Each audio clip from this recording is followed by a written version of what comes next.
বিশালগড়ের জমি মাফিয়া ননী গোপালের কীর্তির শেষ নেই। ভদ্রতার আড়ালে তার যে অন্য এক চেহারা রয়েছে, এর সাপেক্ষে ক্রমান্বয়ে উঠে আসছে নানান অভিযোগ রয়েছে আসলে আনন্দ মূর্তিজির নামটি বিক্রি করে দিয়েছেন এই গুণধর। আনন্দ মূর্তিজির নামকে তিলে তিলে বিক্রি করছেন বিশালগড়ের জমি মাফিয়া ননী গোপাল দেবনাথ। এই ননী গোপালের আসল চেহারা ছবি সামনে আসতেই এখন বিশালগড়ের আনন্দমার্গ স্কুলে চলছে ফিসফাস। প্রভাব খাটিয়ে এক মহিলার বৈধ জমি কিছুদিন আগে অবৈধভাবে গ্রাস করতে চেয়েছিল ননী গোপাল।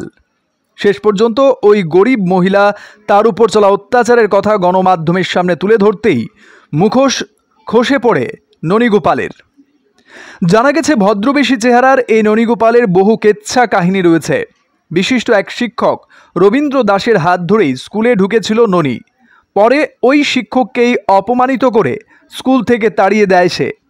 চোখের জল ফেলতে ফেলতে রবীন্দ্র দাস স্কুল ছাড়েন। অভিযোগ, আনন্দমার্গ স্কুলের রীতিনীতিকে পায়ের তলায় পিষে গত 15 বছর ধরে একই পদে বহাল এই ননী। এই স্কুলেরই এক সময়ের শিক্ষক বিপ্লব সাহা, যিনি ননীর রোষানলে পড়েছিলেন। শোনা যাক তার কথা তথা বিশ্রী অভিজ্ঞতাগুলো। স্কুলে সাধারণত একটা স্কুলে তো মানে কত টাকা খরচ হয়, কত টাকা কি করে না করে, এটা প্রত্যেক মাস্টারই জানা থাকে। স্কুলের 1 টাকা অবধি হিসাব কিন্তু প্রত্যেক মাস্টাররা জানা থাকে।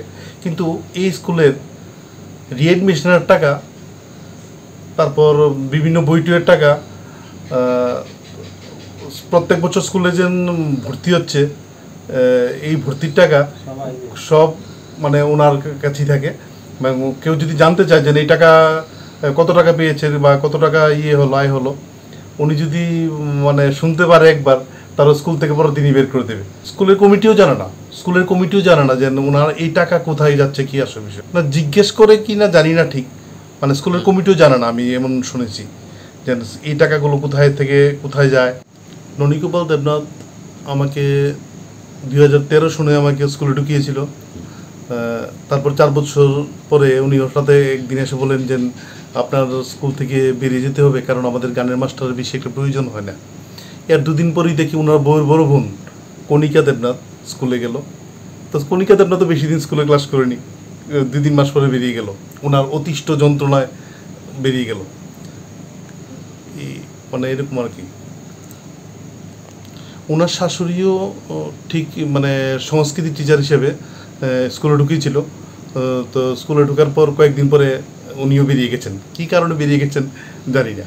তা আমাদের সময় ওই ব্রজপুরের 2জন টিচার ছিল, ওনাদেরকে একদিন বলছে যে এই মাটিটা কেটে দাও একটু। ওনারা বলছে যে আমরা মাস্টার, আমরা মাটি কাটবো কেন? হ্যাঁ, এই কথা বলার পর পরের দিন এসে বলছে যে তোমাদের ভাই স্কুলের কাজ করতে হবে না, তোমরা বেরিয়ে যাও। শুধু তাই নয়, স্কুলের অ্যাডমিশন, রিঅ্যাডমিশন, খাতা বিক্রির টাকা একাই 15 বছর ধরে গায়েব করেছে এই গুণধর। এ ব্যাপারে যখনই কেউ জিজ্ঞেস করতে যাচ্ছে, তখন তাকে স্কুল থেকে বের করে দিচ্ছে কুখ্যাত এই চরিত্র। শুধু তাই নয়, স্কুলে যে সমস্ত শিক্ষক শিক্ষিকারা তাকে স্যার, ইয়েস স্যার বলে সম্বোধন করতেন না, তাদের চাকুরি হারাতে হতো মাফিয়া ননী গোপালের হুকুমে। অভিযোগ, আনন্দমার্গ স্কুলের টাকায় নিজের ব্যক্তিগত গাড়ি এবং গাড়ি চালকের খরচ চালাচ্ছেন গুণধর। বাম মার্কা এই ননী গোপাল দেবনাথের আরও বহু কেচ্ছা কাহিনী অচিরেই ফাঁস করবে headlines Tripura national. Bureau report, headlines Tripura national.